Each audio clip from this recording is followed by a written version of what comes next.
Sam This is Seder the and the fun Vigeland half. on the majority report, the fun half. And I get this type of I am, and it just drives me crazy.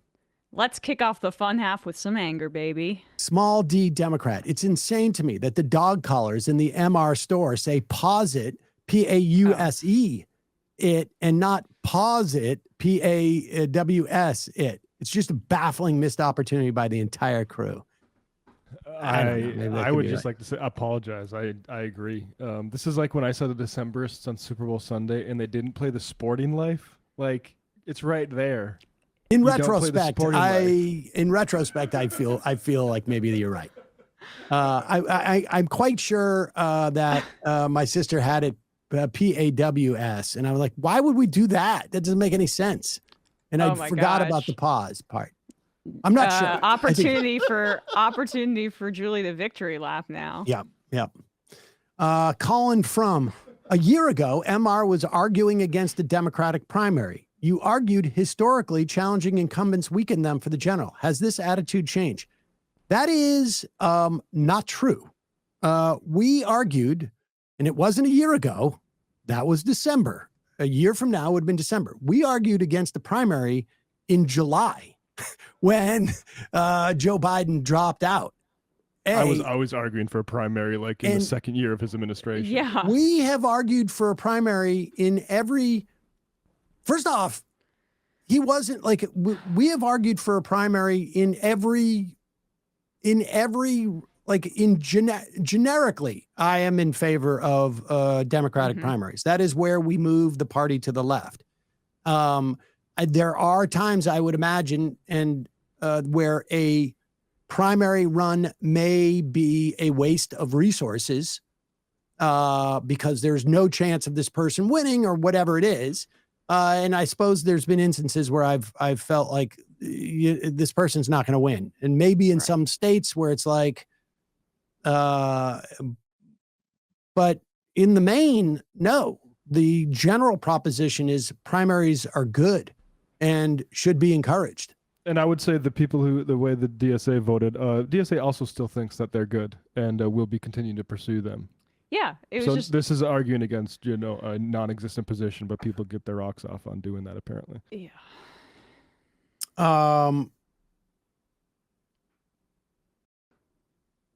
Let's see. Brennan Patuma. I've seen an article about a Band-Aid and makeup on Trump's hand during the last cabinet meeting and also makeup on his hand last night. The theory is holding. Oh yeah, that's all. I mean, he's getting some treatment, and whether it, takes him off the big board at one point is another question.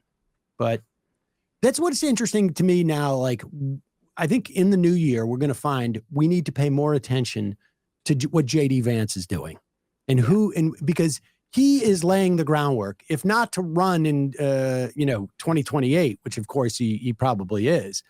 He is laying the groundwork also as to like, if for whatever reason Donald Trump exits, what constituency, because now is when he cements like the Nick Fuentes stuff. When he gets thrown into the spotlight, he's going to have to back off that, but he needs to convince them now that he's one of them in some fashion.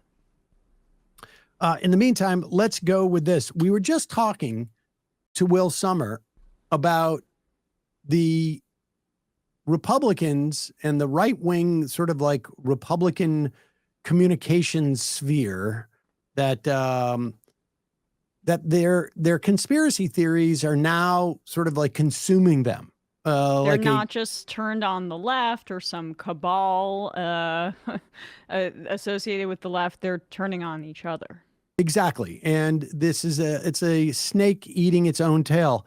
Well, this is not just confined, of course, to the right-wing communications world.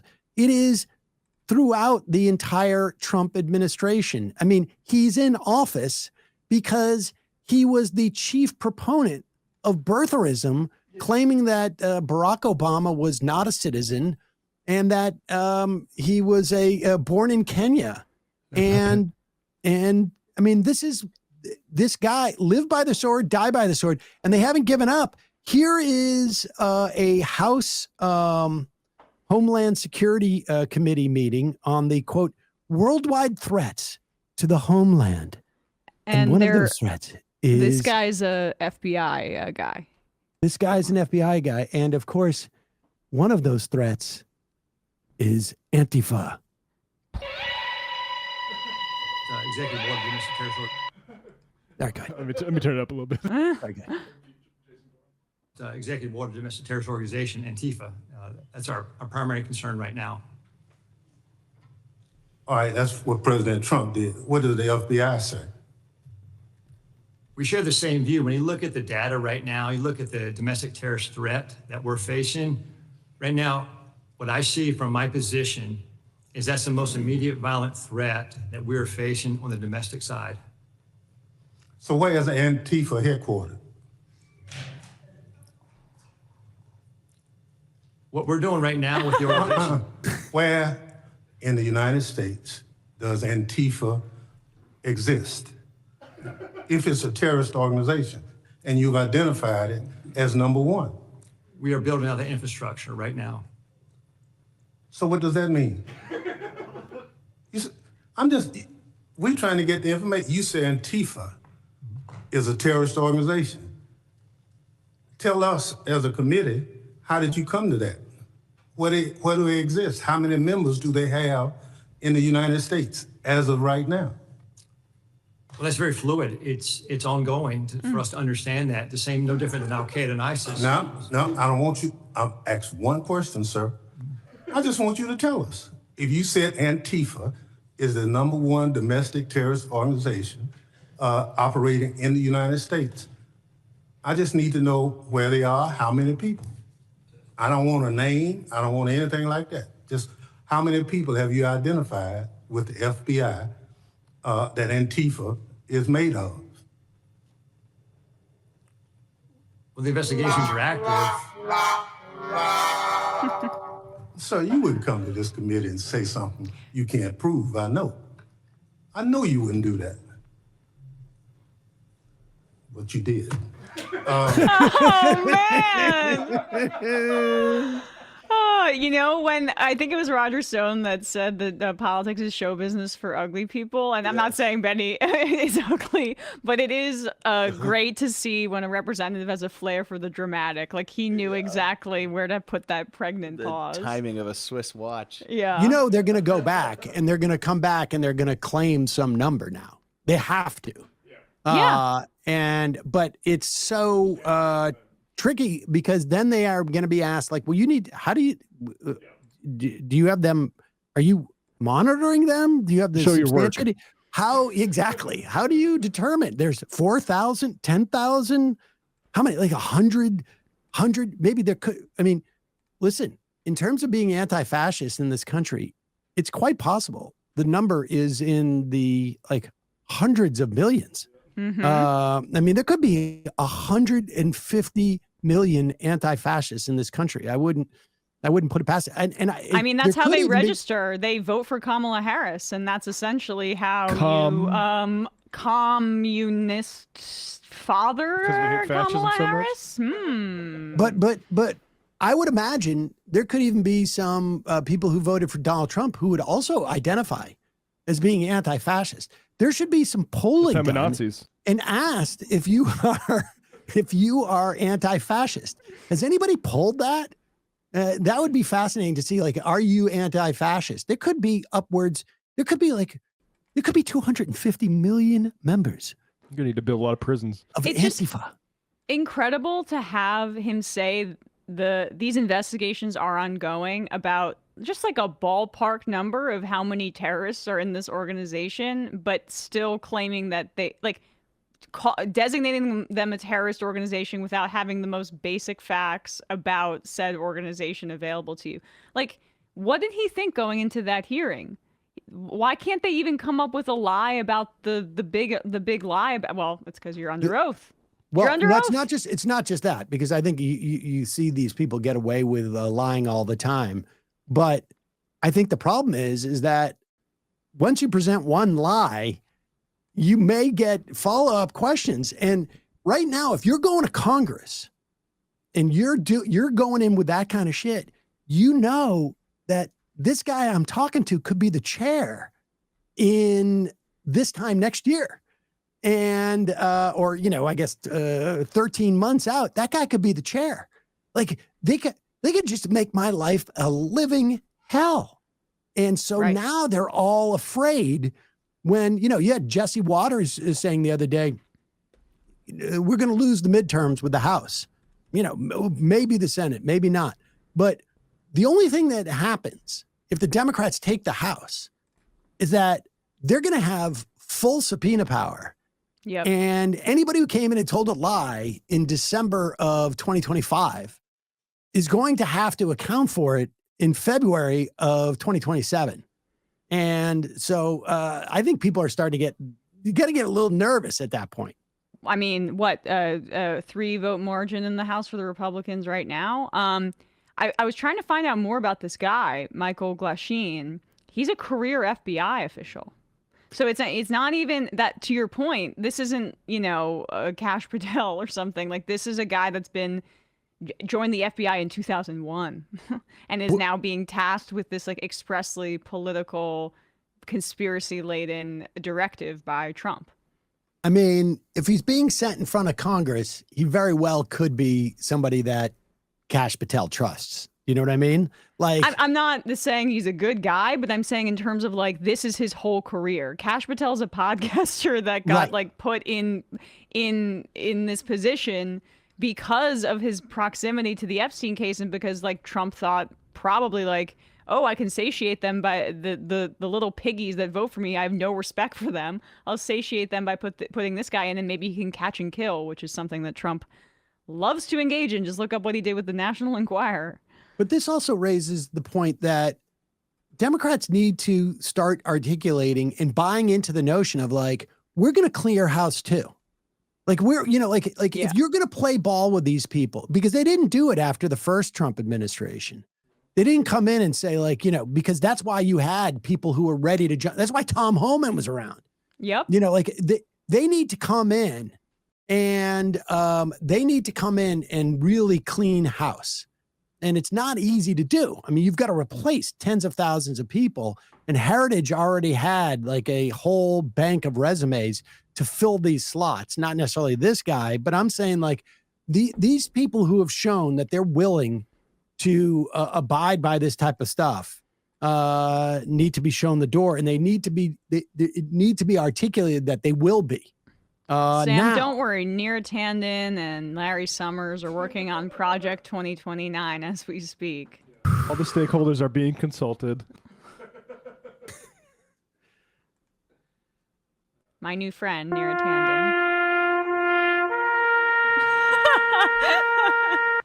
Tanden. We won't rest. Here is, speaking of hearings, here is Kristi Noem. She is a meeting with the House Committee on Homeland Security. Representative Michael Magaziner, a Democrat from Rhode Island, well prepared. I wish he'd gone a little stronger with this, to be honest with you. But it is important that this stuff is happening. And remember now, Kristi Noem, the reason why we heard 2 or 3 days ago that Kristi Noem was maybe on the outs with the Trump people, it's been rumored that Tom Homan wants to get rid of Kristi Noem, and so floated this in the media, and knowing that she was going in front of this committee. This is the way this stuff works. But here's Kristi Noem. And one wonders where are we getting this information from? I mean, it could be from the people that have been deported. It could be from, they could be helped by somebody on the inside looking to get rid of Kristi Noem. But here is Kristi Noem trying to address the fact that we know not only have they been scooping up Americans and in some instances deporting Americans, they're deporting immigrants who are vets. Madam Secretary, how many United States military veterans have you deported? Sir, we have not deported U.S. citizens or military veterans. I don't believe you served in the military. I haven't either, but I think you and I can agree that as Americans, we owe everything to those who have served our country in uniform, particularly those who have served in combat. Do you agree with that? For folks watching, an assistant, when he was saying that, got up behind him with Listening. an iPad. Listening. Yeah, right. Yeah, got up behind him with an iPad that is like on like Zoom or something, that you see somebody's face on Zoom. Again, I'll nitpick later. Sir, I believe that people that are in this United States that are citizens have legal status Go here. back, Those go are- back, go back, go Secretary. back. We skipped that part. You gotta go back a little bit. Right. Okay. In the military, I haven't either, but I think you and I can agree that as Americans, we owe everything to those who have served our country in uniform, particularly those who have served in combat. Do you agree with that? Sir, I believe that people that are in this United States that are citizens have legal status here. Those Madam Secretary, we are joined on Zoom by a gentleman named Sejun Park. He is a United States Army combat veteran who was shot twice while serving our country in Panama in 1989. Like many veterans, he struggled with PTSD and substance abuse after his service. He was arrested in the 1990s for some minor drug offenses, nothing serious. He never hurt anyone besides himself, and he's been clean and sober for 14 years. He is a combat veteran, a Purple Heart recipient. He has sacrificed more for this country than most people ever have. Earlier this year, you deported him to Korea, a country he hasn't lived in since he was 7 years old. Will you join me in thanking Mr. Park for his service to our country? Sir, I'm grateful for every single person that has served our country and follows our And laws. can you please and tell knows Mr. that our Park laws why are you important deported and him? Every one of them needs to be enforced. But you understand that many veterans struggle with PTSD, many veterans struggle with substance abuse challenges. This man took 2 bullets for our country. Will you have broad authority, by the way, as Secretary, to issue humanitarian parole, to do deferred action. Will you commit to at least looking at Mr. Park's case to Pause see if it you for a can help him second. find See, a path? this is frustrating to me because Yeah. I mean, he had her. Yeah. You just told me 30 seconds ago that you didn't deport any military veterans, yet here is a military veteran who is, what is it? I don't know, 8,000 miles away from us, been deported. How did that happen? That's the question. Not like, will you agree to review his case? That question comes afterwards. Exactly. That's what why did you just lie to us? Do you have no idea what's going on in the Department of Homeland Security? Or is this policy? Is this policy or is this just a massive incompetence? And continue on. To do deferred action. Will you commit to at least looking at Mr. Park's case to see if you can help him find a pathway back to this country that he sacrificed so much for? I will absolutely look at his case, but I want you Thank to you. remember that Madam our Secretary, the programs man need to have behind you, integrity as please well. stand up, sir. His name is Jim Brown from Troy, Missouri. He is a Navy combat veteran who served our country in the Gulf War. He's married to a woman named Donna, who came to our country legally from Ireland when she was 11 years old. She has lived here for 48 years. Because of you, Jim's wife, Donna, has been in prison for the last 4 months. Jesus. She did not come here illegally, and she has never committed any crime other than writing 2 bad checks totaling $80 10 years ago. She is currently in prison and facing deportation. Ms. Noem, will you thank Mr. Brown for his service to our country? What? Thank you, Mr. Brown, for your service to our Now, country. what possible explanation can there be for locking up his wife for 4 months when she has committed no crime other than writing a couple of bad checks for $80? Sir, it is not my prerogative, my latitude, or my job to pick and choose which laws in this country get enforced. You have and broad which ones discretion don't. as the secretary. We need to follow You can the issue law parole, you and can do all enforce kinds the of things, laws. but you're choosing not to. Will you commit again to just reviewing Donna's case and reuniting this combat veteran with his beloved wife who also loves this country? I will review the case. This is so frustrating. It is frustrating because, I mean, kudos to the guy for finding these people and for bringing them here. I mean, it was done in dramatic fashion. But the question isn't, what will you commit to blah, blah, blah. The question is, how is American public safer now that this woman who has been in this country and came to this country legally, this woman who wrote 2 checks that bounced 10 years ago, how is the country safer? How are people in the street? You've pulled DHS people off of child trafficking. How is the country safer? with her behind bars. He took his very limited time to like do the flag waving patriotism thing when he could have used that minute to literally say, we have just caught you in a lie. He didn't even emphasize in the first example that she had lied, which is exactly what he caught her in. I don't understand that choice. I think it was still incredibly valuable. Brian is saying that this Dan Goldman thing is better. Just want to be clear, we support, obviously, I don't like Dan Brad Lander in this primary challenge. Goldman is a lawyer, though, and, you know... He was a prosecutor. He was on the impeachment team. Yeah. He is, you know... Well, that's like when Kamala Harris was at her best. Like probably her best strength was when she was doing which is why Biden picking her makes very little sense. Like her strength was doing the cross-examination stuff in the Senate, and Goldman has this strength too. So, do you want to play this? They can hire him back as a staffer, and a staffer for these committees, and he can do some of the questioning. He is. He's the heir to the Levi Strauss of fortune. Yeah, I think he'll be okay. He'll be okay. Yeah. Do you want to play this? Yep. Yeah. Secretary Noem, let's talk about the law. Do you agree that asylum is a lawful pathway to immigrate to this country? Yes or no? There's an asylum program, yes, in place. All right. So It wasn't immigrants used under then the with Biden ongoing asylum applications are legally in this country, correct? Excuse me, I'm sorry. Your question was? Immigrants with ongoing asylum applications are legally in this country. There are individuals in this country that have applications that... And they are legally here because it's a lawful pathway, right? It's a lawful pathway. Okay, so And I if will- your department then deports anyone with an ongoing asylum application, you are violating the law, correct? Joe Biden left us with... I'm not asking about Joe Biden. I'm asking you a 1.5 specific million question. cases If your backlogged department asylum. deports anyone with an ongoing asylum application, The you program are was violating the greatly law. Is that violated. correct? It was greatly violated when they allowed I'm 1.5 asking million you. people to come I'm in and asking you. granted asylum applications. Why are you filibustering? Why by can't you ignoring answer the laws. question? It's a Because, simple Joe, question. Your president If your department and your secretary deports did not anyone follow the law, with an which those ongoing applications asylum were followed. application, you are violating the law. Isn't that correct? The asylum program was Okay. broken under the Mr. last... Chairman, I will reclaim my time. She's not answering the question.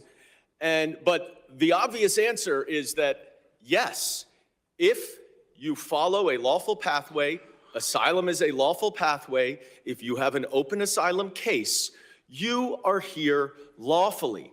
But the problem that we are seeing around the country is that you are not following the law. Don't tell us to change the law. If you don't like the asylum system, you change the asylum law. Bring it to us. We'll work with you. I think it needs to be changed.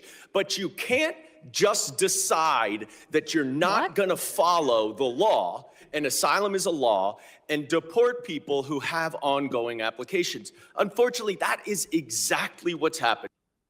I mean, I will say this, like, he's a good prosecutor, but the substance of what he's saying here is exactly why he's not somebody you'd want to support coming from an incredibly blue district in Brooklyn and in New York City, because he's just saying this is a procedural problem. Yep.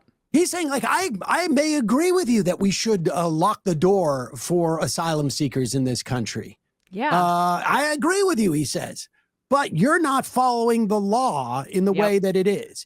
Rather than you are breaking the law, you are not allowing asylum seekers, whether they are coming, running from domestic abuse or running from criminal gangs or running from the Taliban or running from a theocratic regime in Iran where maybe they would come back and get hung. Like, these are the asylum seekers that we have, or they're whatever the reason is. We have these laws. They have worked in this country for ages, and he then has to concede in his mind like that. Well, you may have a good point that things are wrong, but you're not handling it in the right procedure. No side deals. I mean, it's the Schumer. Like, we played that yesterday. Sam, that you saw what he said. Venezuela thing. Do you want to play it again? I mean, we No, can. It's only 30 seconds. It kind of fits into our conversation. Sure, let's I'm play it sorry. again because this Yeah. is Schumer again. Like, listen, I want your take on this. I probably know it, but it's literally that what he was saying about Iran. Remember, I was texting you night before my wedding believe or me, whatever. I know, yeah, no side deals. Yeah. No Yeah. side deals. Yes. No as we side were- deals to avoid war. Right. Yeah, he's all over the lot. He says he wants Well, diplomacy, yeah, let's but then play he this. Let's play this. like Let's so play this. so. It's unbelievable. He's But asked this was a about direct question. Venezuela. Yep. Do you disagree with President Trump's ultimate goal of regime change in Venezuela? Look, the bottom line is President Trump throws out so many different things in so many different ways. You don't even know what the heck he's talking about. You know, obviously, if Maduro would just flee on his own, everyone would like that. But we don't know what the heck he's up to when he talks about that. So it's very, very, you cannot say, I endorse this, I endorse that, when Trump is all over the lot, not very specific, and very worrisome at how far he might escalate. The Look, problem the is not what he's regime doing. change is not organized. It's not organized. Yep. We The can't- problem is that he's confusing me, and I don't know what he's doing, and I'm not going to define what my political opponent is doing and why it's harmful when asked about it.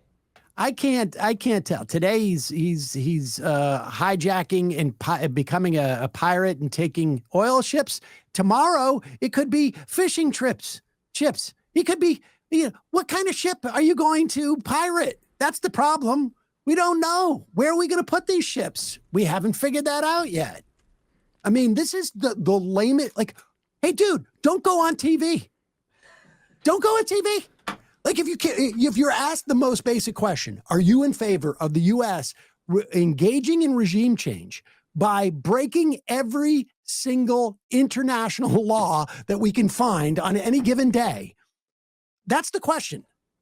Well, he's doing it in a haphazard way. Like, I don't, I could endorse it, but I don't know which one I'm endorsing. Like, it would involve reading. I'd have to read things.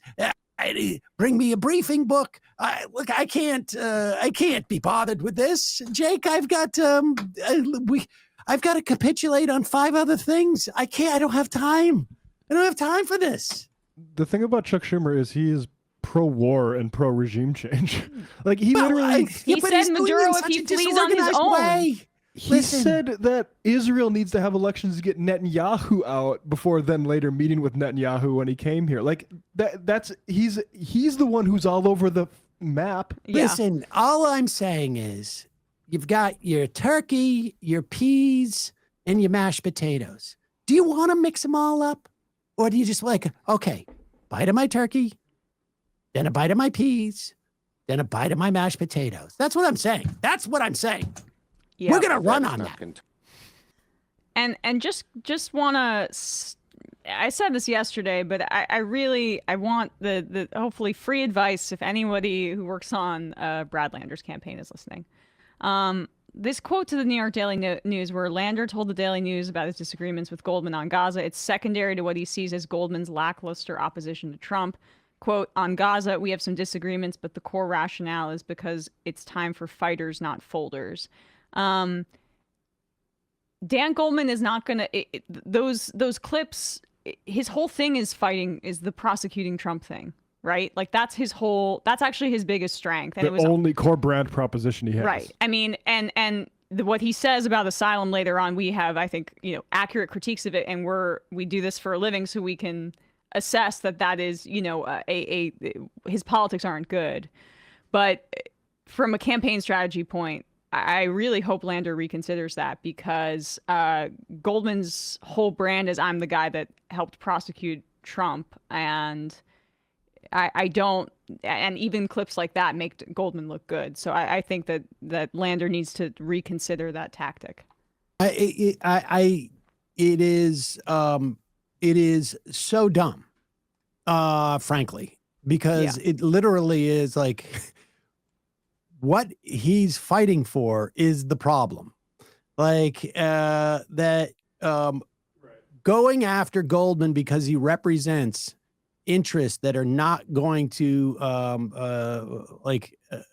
corporate interests is really the only sort of like move for Lander, it seems to me. Like, what are you fighting for? I mean, I can understand like why he's like hesitant to highlight Gaza, because he's already known for his critique of Israel. And I suspect, to the extent that, like, from their perspective, and I think it's weak, but from a campaign perspective, just, I'm going to fight harder than him. Like, what? Like, what are you going to fight for? What are you going to fight for that's different? What is one congressperson fighting marginally more than Dan Goldman going to do if you guys are fighting for the same thing? You need to have some type of contrast. Now, he may think that he doesn't have to do anything, that it's a Mom Donnie's endorsement wins the day. Mom Donnie's endorsement, and that he's progressive. I don't agree that it would be enough. But do what Mom Donnie did then. Don't get off his neck. I mean, he was coming for Cuomo until until election day. Yep. And I know that Lander's more says congenial, that Goldman is heir to Goldman Sachs Investment Bank. Is that right? I thought it was Levi Strauss. Me too. Well, I guess, you say potato, I say potato. I'm not Yes, you were right, Sam. You're right. About the Levi? Yeah. Yeah, that's what I heard too. Let's just, since we're talking about New York City, good policy sometimes ends up being even better than you thought it was going to be. Congestion pricing has been such a boon for the city. And I think like the polling now, I haven't seen any polling done on it lately, but at least anecdotally, people seem to love the congestion pricing, even people who were skeptical at the beginning, because for those people who continue to commute, it has made their commute significantly faster.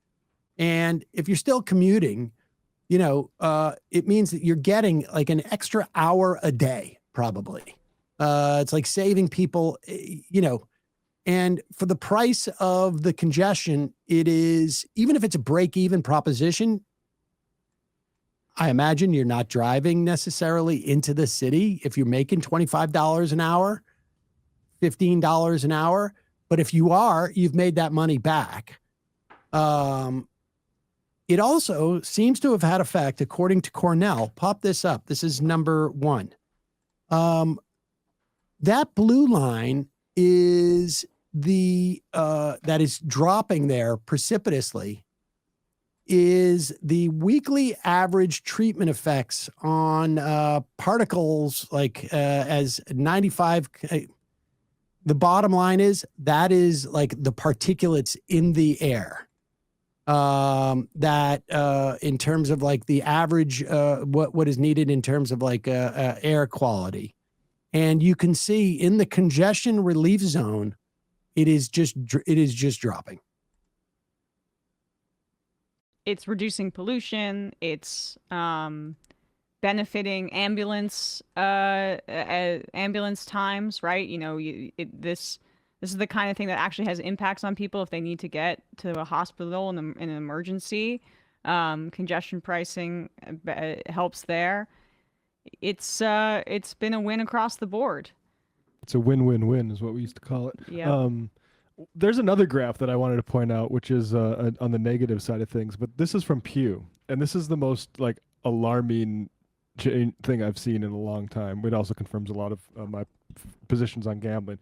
Americans have grown more critical of widespread legalization of sports betting, and this is especially the case among young men. Every single group, male and female, have become more likely to view sports betting as bad for society. But young men went from only 22% in 2023 thinking it was bad for society, the least likely, to 47, almost half of young men now think that sports betting is bad for society.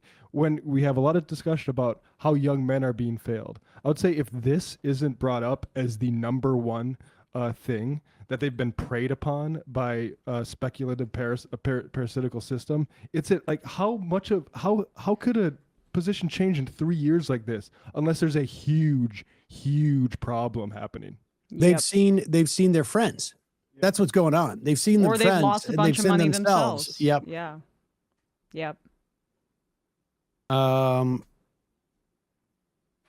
Meanwhile, here is well, let's talk about what's going on in Minnesota. This would give you an example of like what's happening in Minneapolis. Of course, the Somali community is being, is under assault, and by ICE. Here is, should we do the part one and then part two? Okay, let's do these two because apparently ICE in Minneapolis arrested a U.S. citizen, and I think is this the story where they dropped him off like miles away in the snow? Well, they told him he was going to have to walk in the snow 7 miles away, but he did end up getting a family member to drive him. But that was what they told him he had to walk. All right, let's play this first.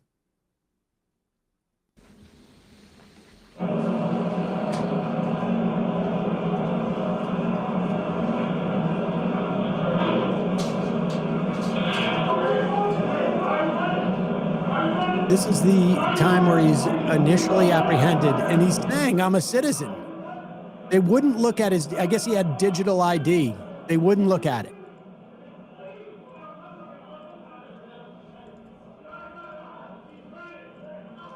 This is at the jail, and it's going to cut to the arrest on the street. Now, where is that located, the first part? That was at the jail, and now they're cutting to the arrest on the street. This is the footage at the press conference.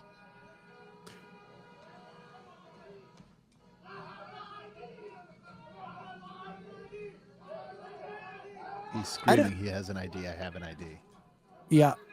I don't think that was the jail afterwards because there were people came in blowing whistles at the end of that clip that we cut off from. So I think that was just some area where there happened to be bars. I don't think that was a jail. Oh, okay.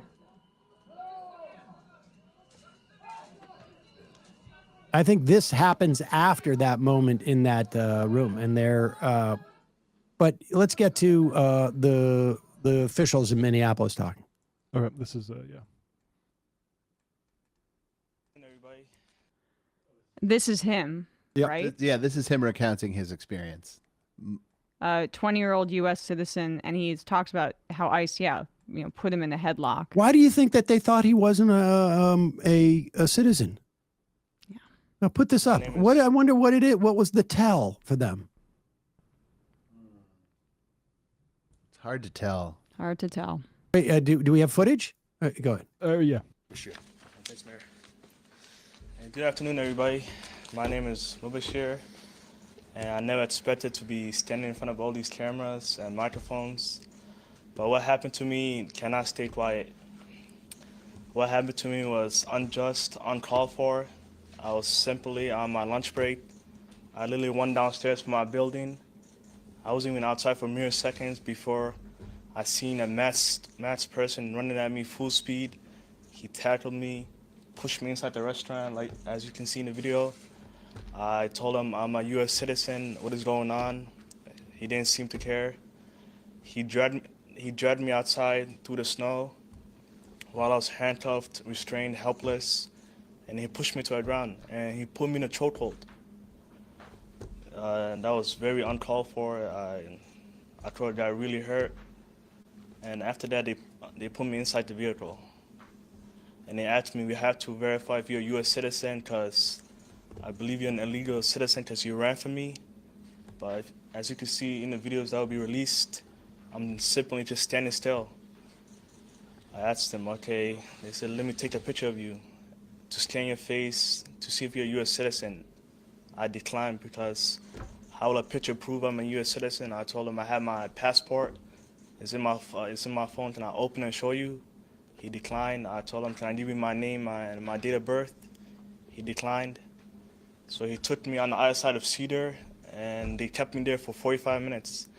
Just asking, we have to scan your face. We have to scan your face. After about a whole hour, they said, okay, we can do your fingerprints on our phones. And the fingerprints were not working. So I guess they waited on 20 more minutes, and they said, we're going to take you into Bishop Henry, all the way in Bloomington. So I just want to note that, so those two elements of the story about the scan and the fingerprints, this is all the part of the big tech grift trying to make profit off of this, entering into the situation. Well, Okay. what also, just to and state so the we obvious, take hold you on one into- second. What I should also state, which is obvious, they don't have a right to pick up people if they don't know that they're undocumented. Now, they definitely didn't know he was undocumented because he's documented. He's a citizen. A, and B, they keep asking him because they don't know. They don't know his name. They don't know anything about him. There's only one thing they know about him. It's that he's looks Somali. Right. That's what it is. That's it, period. And that was enough for them to run at him. He ran away because he's like, who are these people coming after me? He obviously wasn't running because he was an undocumented immigrant, because he's not. He ran away because he had some masked men chasing after him. He run into a restaurant and he gets slammed up against that metal grate and then basically kidnapped. All right, continue. Bishop Henry, all the way in Bloomington. While they were driving me all the way there, they were wasting time. They kept going back in the same highway. I told them, "Are you guys lost?" But they said, "Yeah, this is our first time taking someone in." And they had the maps out and everything, and they were trying to intimidate me. So after I arrived at the facility, they parked up, the gate was closed, and they made me step outside in the snow while it was snowing, and they said, "We have to scan your face or we're not gonna let you inside the car." So I had no choice. I let them scan my face. I was so cold. I guess the face thing, it didn't work. So they finally took me inside the facility. They kept me there for another 20, 30 minutes. I seen other people that were there in holding cells. And at that time I asked for water. They declined my water, and I also asked for medical assistance because my hands were numb and my back was hurting because he pushed me down and he put his whole body weight. They told me we don't have any medical staff at the facility. So I said, "Can I get water at least?" They declined. And I guess finally some lady listened.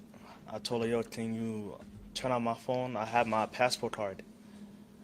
And she finally let me use my phone. I showed her, and she said, "Okay, we still have to do your fingerprints." I did my fingerprints, and they finally let me go. And I asked them earlier today, you told me you were gonna take me back to Seder, where you picked me up at.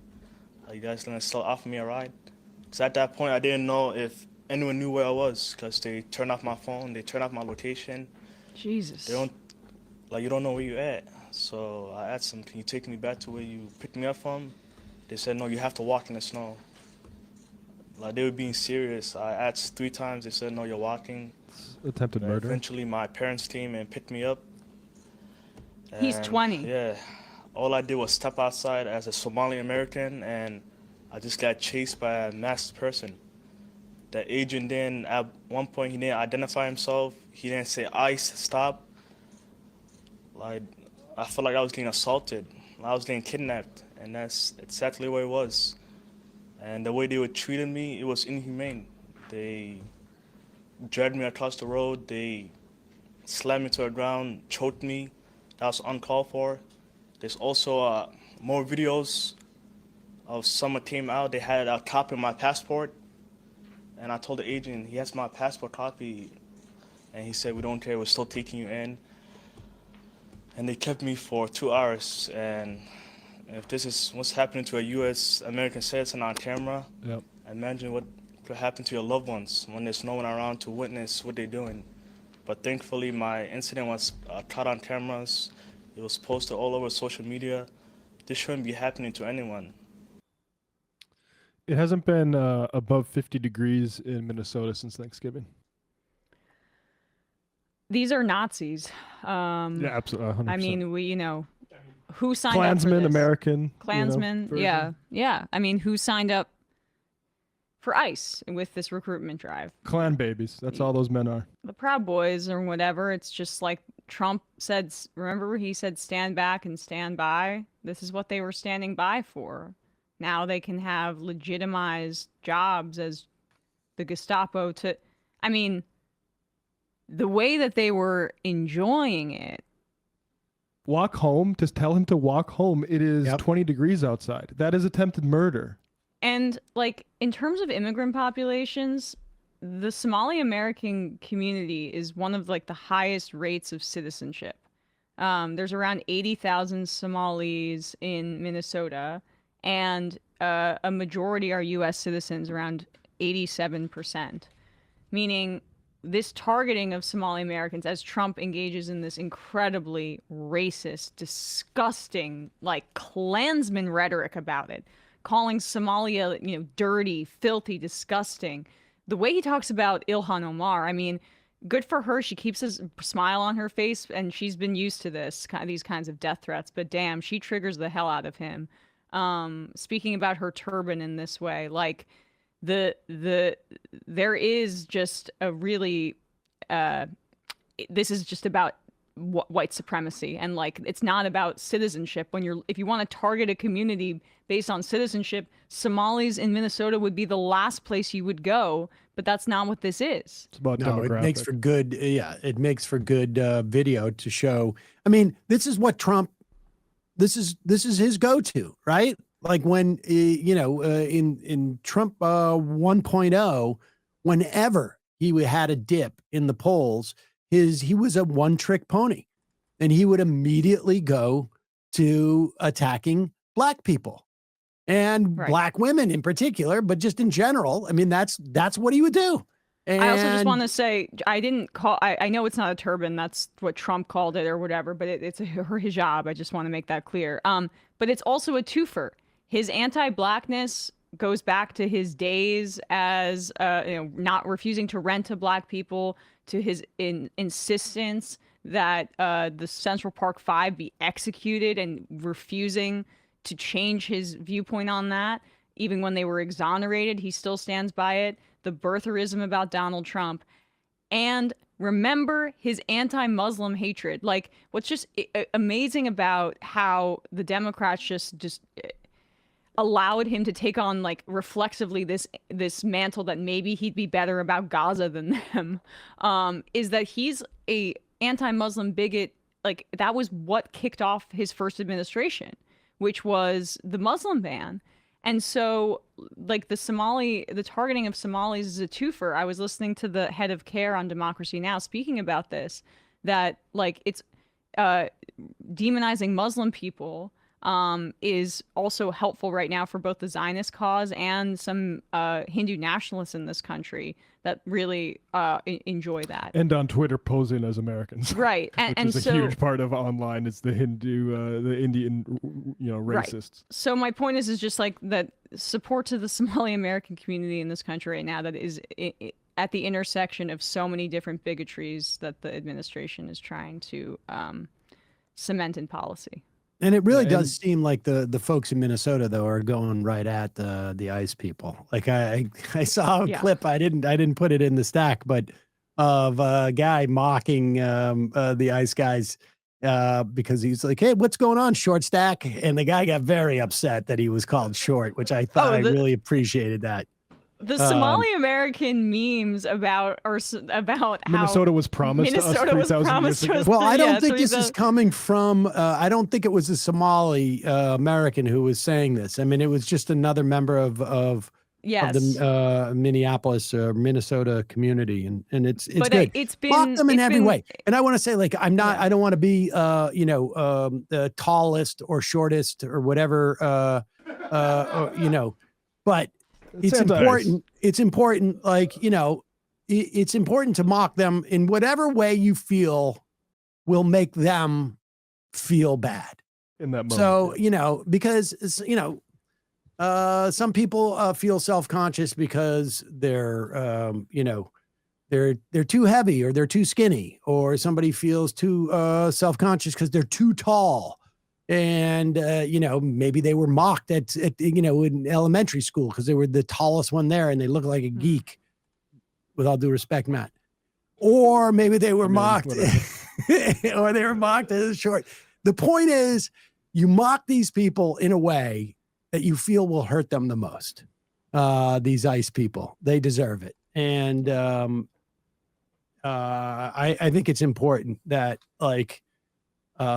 you suspend, what you would normally do with normal people, and realize these people are they're the lowest of the low.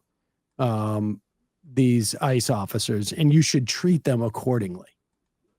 And it's an important message to send to your community that you do not respect them at all. Yeah. Yes. Well, however you can really show the complete and total lack of respect, you should do that. That's important. That's an important thing to do. I'm trying to teach my son that. So we'll see. Should we do number 22? Which one is this? Let's see. Sure. Sometimes in this country, we feel adrift. And we wish that we had the wisdom of our elders to be here to put us on the right path. And then the other thing that we wish is that our elders have exactly, sort of shockingly, similar views to us, so that if we were ever to cite them, they would be in complete conformity to us. But how Almost can we like it's prove not this? wisdom at all. How could we prove this? How can we prove this? Well, if you are Glenn Beck, what you do is you create an AI George Washington who just shockingly shares your same beliefs, and you would figure out how to shoot your set in such a way that you're actually talking to this embodiment of maybe the founding father, George I mean, I don't know about you, but Washington. this gets me emotional. Well, his outfit's perfect folks, for Casual Friday as well. And here is Glenn Beck talking to an AI-generated George Washington that they managed to have them both on set. George Washington made the interesting choice of just wearing a T-shirt. Yeah. Because one of the things Good to be is, here in Mexico. I want to dress for the weather, and also we just didn't have the opportunity to dress so casually. And back I in my like that time. he must have gotten like hair plugs or something, but in the version that vaguely looks like the powdered wig that he would have been painted in. Right. I just like the touch of making his hair a bit like a powdered wig. We're teasing like it Fabio? too much, but yeah, but it's.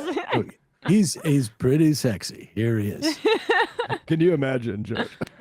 George, we have programmed a lot of information and given you a lot of information on what's going on in today's America. Based on your writings and the writings of the rest of the founders, what is it that you feel is the biggest problem, or where we should start to fix things? If I may speak plainly. Please. My countrymen, the greatest danger to our republic lies not in foreign arms or political faction, but in the decay... May I just interrupt you for a second? Could you just dumb it down just a little bit? Okay. I do have 29 points, and they're all referenced to exactly what we said in the For past. this, just speak in today's language. Okay. I get it. Just very natural. This is so funny. So why are they Let me using speak mics to like a Americans. 1940s boxing ref?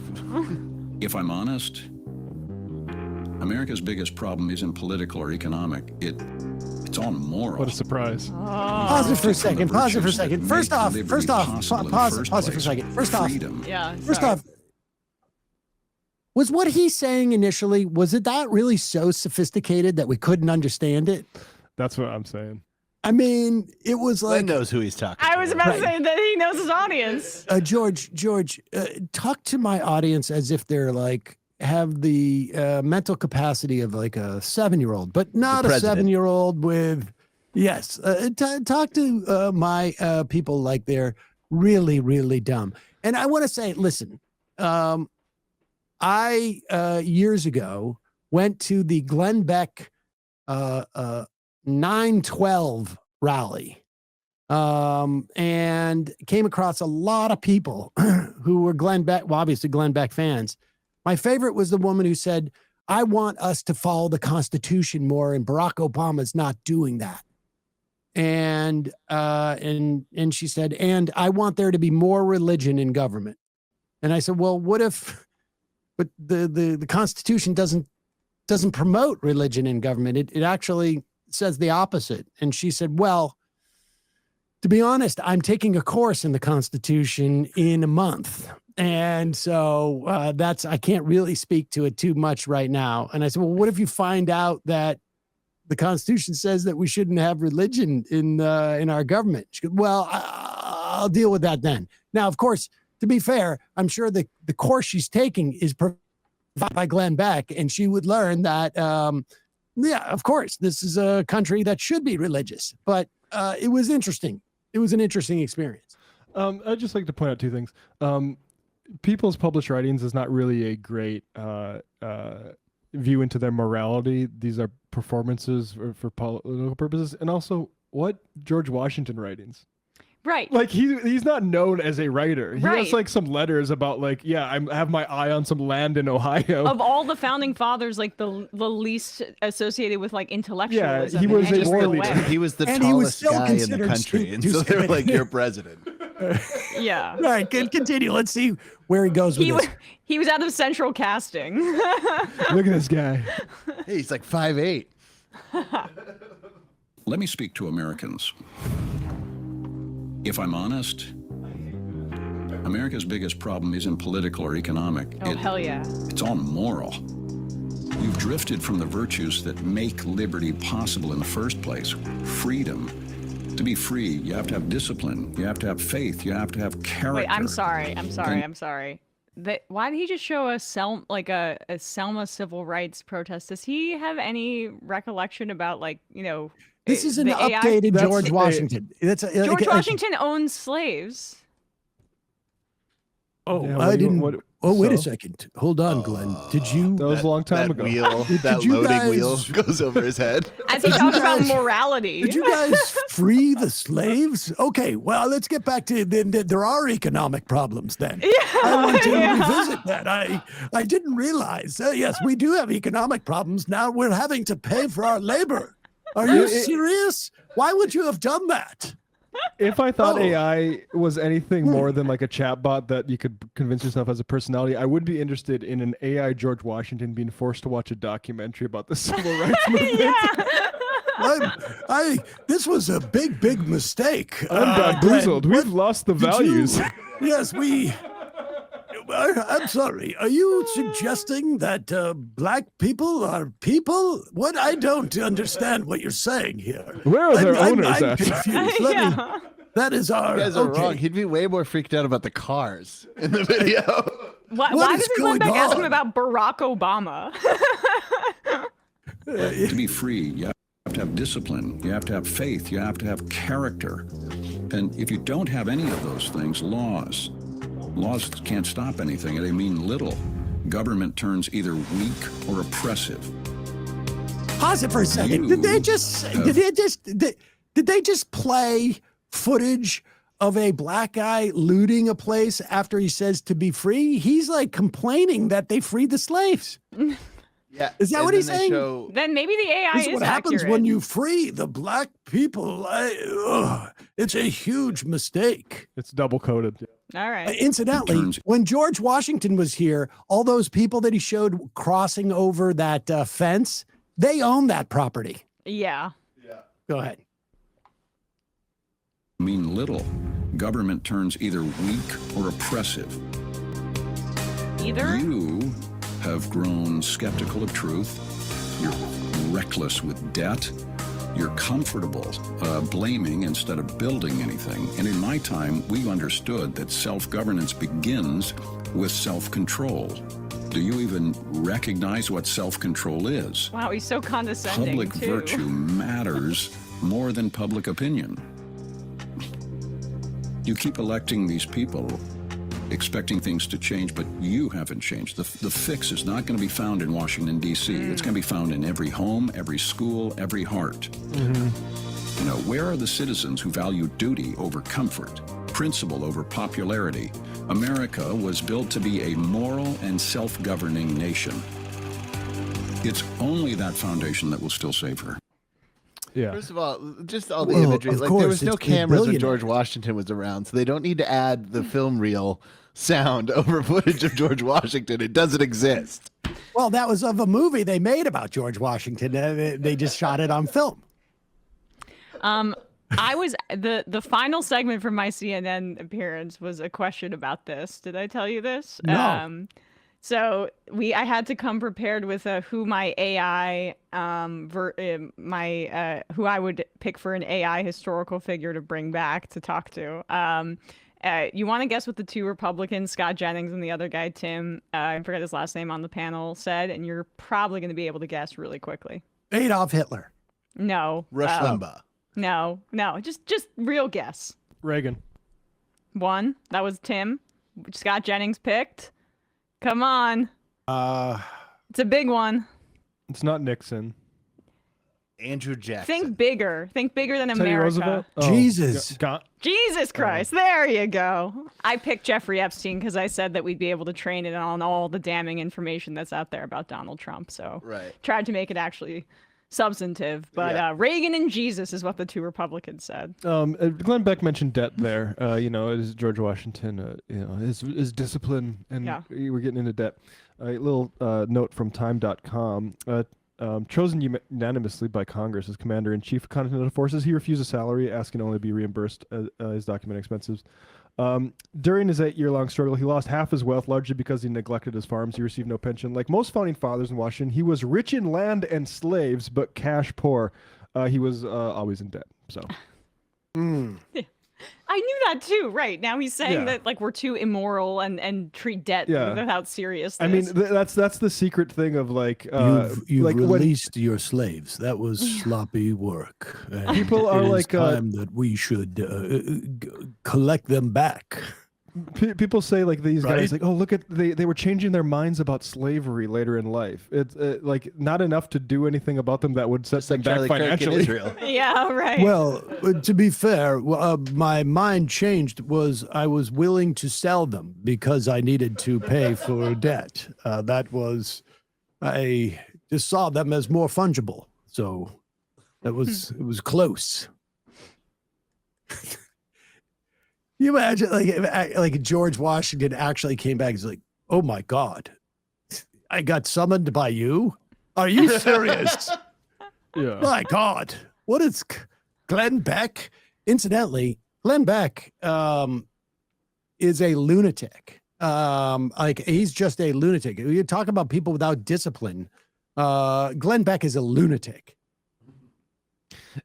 Also, the real George Washington, if he was interrupted by a guy named Glenn Beck, would like physically assault him. He would say, "Oh yes, let me recalibrate, sir." Yeah. He would put a saber right into his chest. I'm sorry. Listen, we need to have people who are thoughtful. Oh wait, I'm sorry. You want me to dumb it down significantly? Okay. Isn't yes, that kind of the whole point? Of course. You've all degenerated from my time. Yeah. And you wanted me to contribute to that? No, absolutely not. I'm just picturing stomping out Glenn Beck in those knee-high socks with loafers on. He's got to it takes his teeth out first.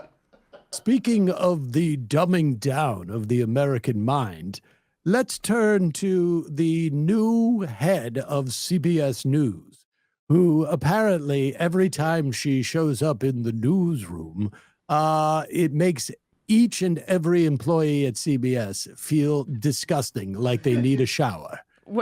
For people who are just tuning in to this clip and didn't see the rest of the show, Sam's doing AI George Washington voice. Still. I have been brought back. I'm his new personality for a while. AI George Washington.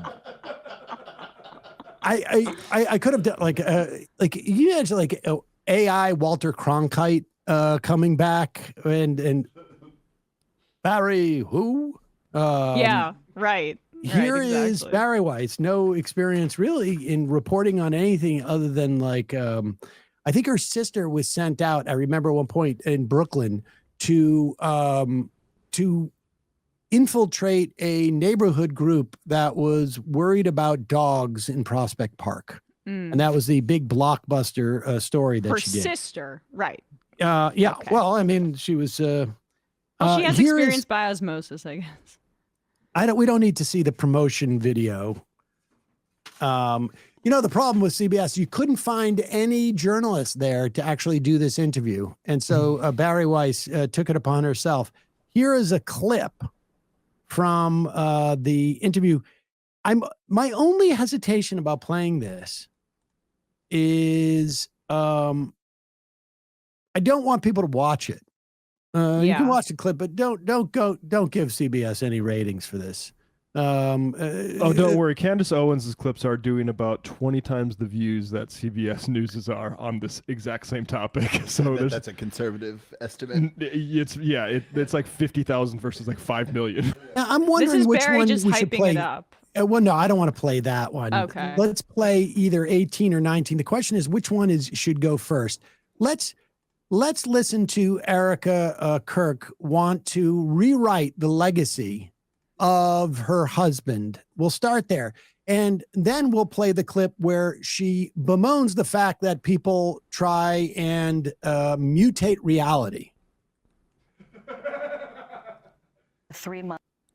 19. One of the things that has happened over the 3 months since Charlie was murdered is that people have gone through the thousands, maybe tens of thousands of hours of words he produced. He said more in 31 years than most people will say in a lifetime. Yes.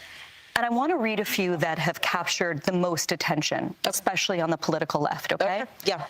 Some gun deaths were, quote, unfortunately worth it to preserve the Second Amendment, he said. Acknowledging that he wishes he didn't feel this way, he said, I'm sorry, if I see a black pilot, I'm going to be like, boy, I hope he's qualified. He said the Civil Rights Act of 1964 was a mistake. Now, I realize that all of those quotes come from longer conversations. Can you just, it's like if, like, it's saying, like, you know, he used to call me sweetie pie and getting like a little bit teary. Oh, that racism. That's Charlie. That's Charlie. It's her condescending sort of quality looks exactly like her abject sorrow and pity look. But we can't tell the difference. Yeah. Let's just be clear. I just want to let people know. When you say the Civil Rights Act should not have passed, you are echoing the words of libertarians who all feel like we should not have our property rights, even though our property rights, our commercial property rights are essentially protected and developed by the existence of society. We should not have them curtailed by people telling us that we cannot discriminate against people based upon their skin color or their race or their ethnicity or their gender. When he says that quote, and I remember when he said this, that like when I see it was the assault on DEI, and the much larger conversation she's talking about is Charlie Kirk explicating with a bunch of other right wingers the idea that the only reason why people have these jobs is because they're there because of affirmative action, which incidentally is not DEI. DEI is what protects them from discrimination when they have the job, not gives them a leg up on the job. But even then, the whole point was that the implication is black people can't be pilots or do these things. But go ahead, continue. Had on his show. Correct. But he did say those things. And Charlie is being memorialized by many people as a person who promoted civil discourse, as a person who said, come to the front of the line, let's have a civil conversation. How do you square that with the statements I just read? I would love for everyone to be able to watch the full and entire clip of what he said. Charlie didn't care what skin color you were. He didn't care what religion you were. If you're a pilot. I'm sorry. I just want to rattle one off or two. Happening all the time in urban America. Prowling blacks go around for fun to target white people. That's a fact. It's happening more and more. Said in May 2023. January 2024. If I'm dealing with someone in customer service who's a moronic black woman, I wonder if she's there because of her excellence or because Is she there because of affirmative action? When We could blacks go in on and America did on. not have the same rights they had today, they were less murderous. There was less. If I see a black pilot, I'm going to be like, boy, I hope he's qualified. Okay. Or if you were gay, they would throw you off towers in Palestine. Too bad they don't have towers anymore. Or whatever he said. I would love to hear the rest of that conversation where he also says that about Hispanics. Yeah, let's see. Well, Erika might have a response to you. Oh, guys. she has a substantive response to it. Okay, she is okay. He didn't care what skin color you were. He didn't care what religion you were. He loved excellence. He loved knowing that people, his favorite word was earn. He loved knowing that people worked hard to earn what they got. He worked so hard to build Turning Point USA. The first statement you meant about guns and shooting, I have no idea the context of that, and I have no idea what he was. You said you want everyone to go see the full context of it, and now you don't know it. What he said she loved, what was it about, a religion? No, he said, listen, it's worth the price of everybody of the Second Amendment to have, rando shootings. That's just the cost, the price you pay. Right before he passed away, September 2025, Islam is the sword the left is using to slit the throat of America. But maybe he said the. But I don't care about your religion. Yeah, but maybe the missing context was JK, LOL. What that whole, there's a lot more there than just that one little sentence.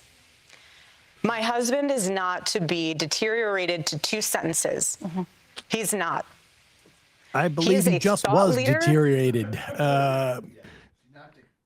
Listen, she is a deep thinker. You know, it's amazing. She got all these questions beforehand.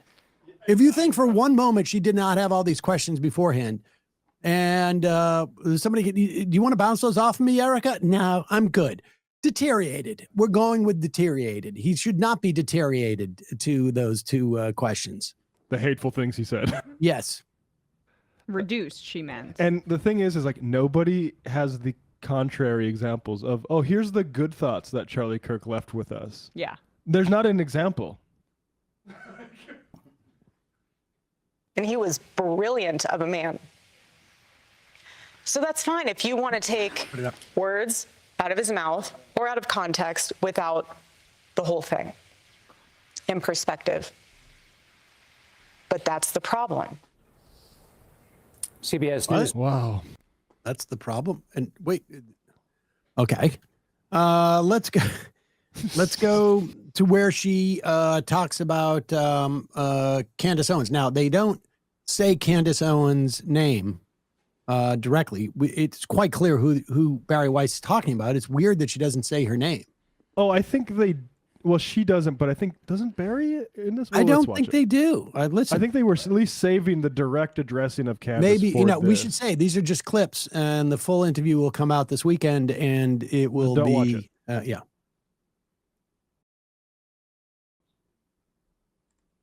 The podcaster Candace Owens, okay? Oh, At she one does say her name. time, a friend of Charlie's. Yeah, so what that was is there was rumor going around that they were not going to explicitly address Candace on Fox News, which is weird. Like, Well, we're she- saving it for Barry. She didn't, right? Because we played that clip where she was talking around it, and it seemed more like cowardice. Oh, but okay. it's- That's what I thought. Okay, good. Yeah, They were yeah. saving it for Barry for some reason, which I would also not have done, but anyway. I'm a friend of Charlie's, at one time an employee of Turning Point. She has been one of the main peddlers of these conspiracies, and she is making a huge amount of money on it. She is building her business off of these lies. What do you want to Sound say familiar? to her and the other people that are putting these lies out into the world right now? Stop. That's it. That's all I have to say. Stop. I'm losing it, bro. I did. Yeah. Oh. That's it.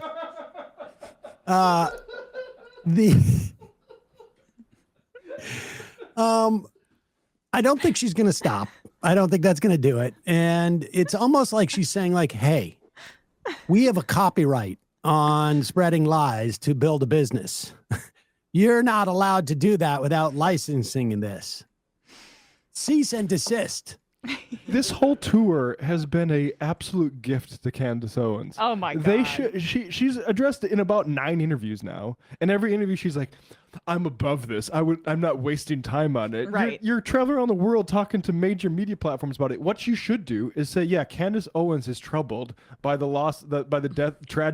traumatic death of my husband, and she I hope gets good luck help. to her." Or she gets help. Yeah, right. And move on to Charlie's boring ass book about not doing anything on Saturdays.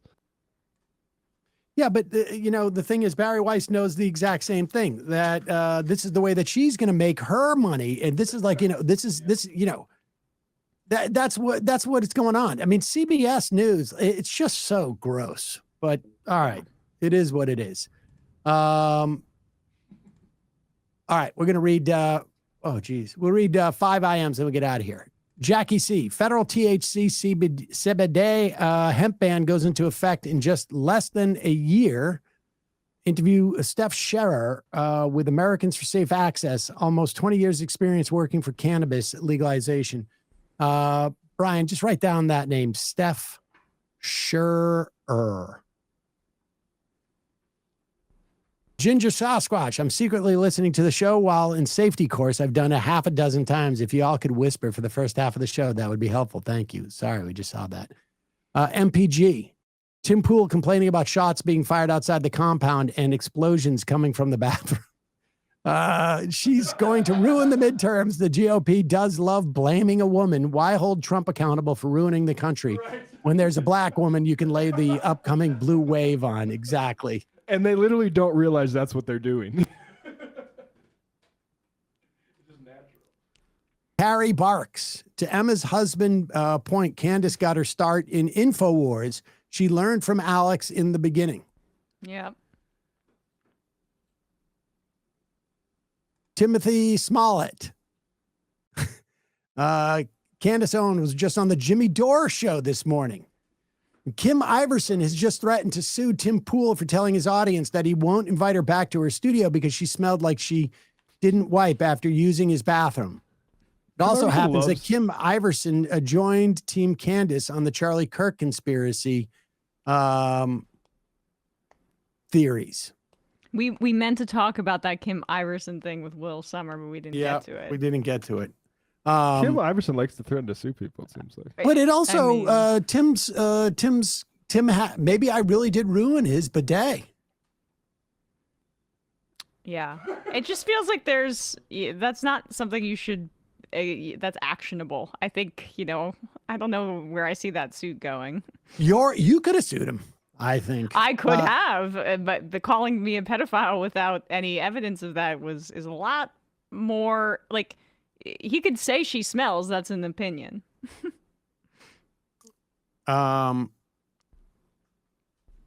Oregon mailman, shofar, please, for my 41st birthday today. I'll give you that.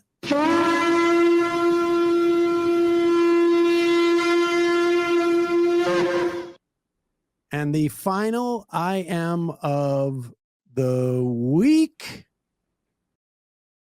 It's the week, right? Yeah. Mm-hmm.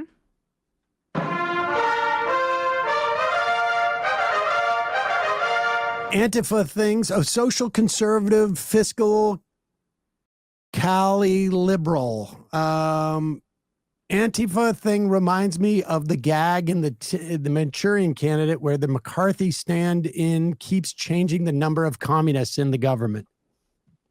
I mean, that's where Candace Owens is. Like, yeah, I got some secret information from a reliable source that I can't quite share right now, but it's going to come out and your minds are going to be blown. Yeah. Subscribe. Us too. Matt, Brian, Emma, great job this week. Folks, we'll see you on Monday. Hey, folks, don't forget to hit the subscribe button and check out our daily show. We do it every day at 12 p.m. Eastern for about 2.5 hours. We even take phone calls. You should check that out.